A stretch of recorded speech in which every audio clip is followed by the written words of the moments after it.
45 yung score ko over 50. Ikaw, Torjang, ilan ka? I'm only 37. Gagi, pre. 20 lang yung score ko. Yung akin nga, 5 lang. Monica, ilan ka? Ako? 43. Goodness gracious, Karing. You're mas mataas ang score kay Renzo. 44 lang si Renzo. Pre, totoo? Oo. Nalimutan ko sagutan yung sa likod. Ano ba, Torjang? Mas matalino kaya talaga ako kay Renzo. Talagang tinatamad lang ako mag-aral kaya laging second honor. Pero paano pa kaya pag seryoso ako? Ay, di ako na ang first. Sarap talaga siya muraan itong bida-bida na ito. Ilang ka, Trisha?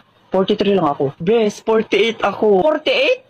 Oh my goodness! 48 si Trisha. Ha, yes. Mas mataas pa sa putok ni Karing. Manahimik ka dyan, Borloloy.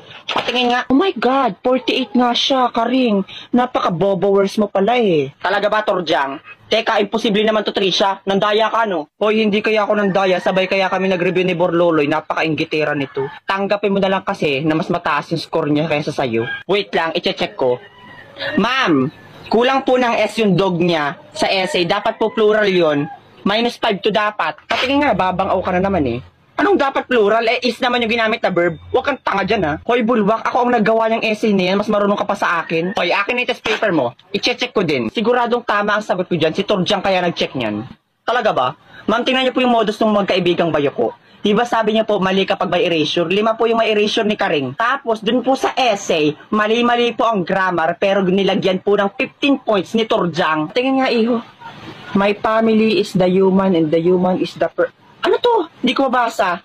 3 points lang to. Hala talaga, ma'am. So, 45 minus 17 is equals to 28. Grabe naman yun. Pero deserve mo yun. Akin na yan. Karing, it's okay lang. Don't cry na. By the way, sino ba nagturo sa'yo ng essay? Hinayo pa ka sa'yo yun galing.